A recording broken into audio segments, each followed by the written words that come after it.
అందరికీ నమస్కారం. ముందుగా ఉదయం నుంచి మనకున్న సమస్యలన్నీ కూడా పరిష్కరించడానికి మన గ్రామానికి మన దేవుడు వస్తున్నాడని చెప్పేసి ఎంతో ఆశగా అందరూ కూడా ఓపికగా భోజనానికి కూడా వెళ్లకుండా కూర్చున్న మీ అందరికి కూడా శిరస్సు వంచి నమస్కారం తెలియజేసుకుంటూ, ఏదైతే గత పాలనలో 5 సంవత్సరాల పరిపాలనలో గత ముఖ్యమంత్రి చేసిన అరాచకాలకు ఈ ప్రభుత్వంలో పరిష్కార మార్గం వెతికించి మీలాంటి పేదలందరికీ కూడా మంచి జీవన పరిమాణాలు ఇవ్వాలని చెప్పే లక్ష్యంతో 6 నిమిషాలు కష్టపడుతూ ఈ రాష్ట్రాన్ని పునర్నిర్మించడానికి కోసం ముందుకు వస్తున్న గొప్ప వ్యక్తి మన ముఖ్యమంత్రి గారు నారా చంద్రబాబు నాయుడు గారికి, అలాగే శాసన మంత్రివర్యులు పెద్దలు మనోహర్ గారికి, పెద్దలు కొల్లు రవీంద్ర గారికి, స్థానిక శాసనసభ్యుడు సోదరుడు బోడే ప్రసాద్ గారికి, అలాగే ఇతర నాయకులకు, పత్రికా సోదరులందరూ కూడా హృదయపూర్వక నమస్కారాలు తెలియజేసుకుంటా ఉన్నాను. మిత్రులారా, చరిత్రలో ఎన్నో ప్రభుత్వాలు వచ్చాయి వెళ్ళాయి, కానీ గత 5 సంవత్సరాల్లో గత పరిపాలనలో ఏదైతే మనకి మట్టితో ఒక అవినాభావ సంబంధం ఉంటుంది, భూమితో, భూమాత భూతల్లి అంటాం.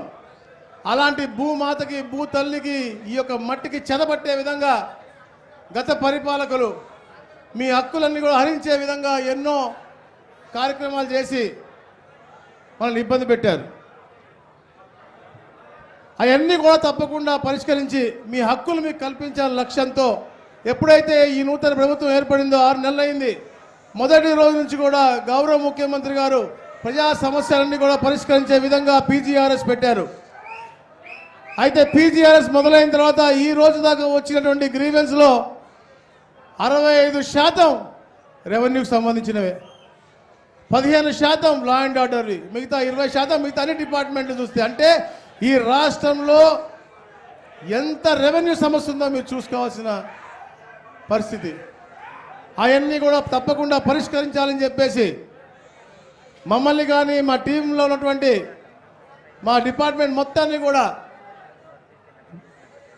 ఒక యుద్ధ ప్రాతినిధ్యం పనిచేయమని చెప్పేసి లక్ష్యంతో ఇవన్నీ కార్యక్రమాలు చేస్తాను. ఏదైతే రీసర్వే చేపట్టి మీ అందరి హక్కులు కూడా ఇబ్బంది కలిగించే విధంగా, అలాగే వారి యొక్క కార్యాచరణ తీసుకువెళ్ళే విధంగా చేశారో దాంట్లో మీరు ఇబ్బందులు దూరం చేయాలని చెప్పారు. అందుకనే రీసర్వేని మళ్ళా మెథడాలజీ మార్చి మీ అందరికి కూడా ఇబ్బందులు లేని విధంగా గ్రామ సభలు పెట్టి వాటిని పరిష్కరిస్తూ ఉన్నాం.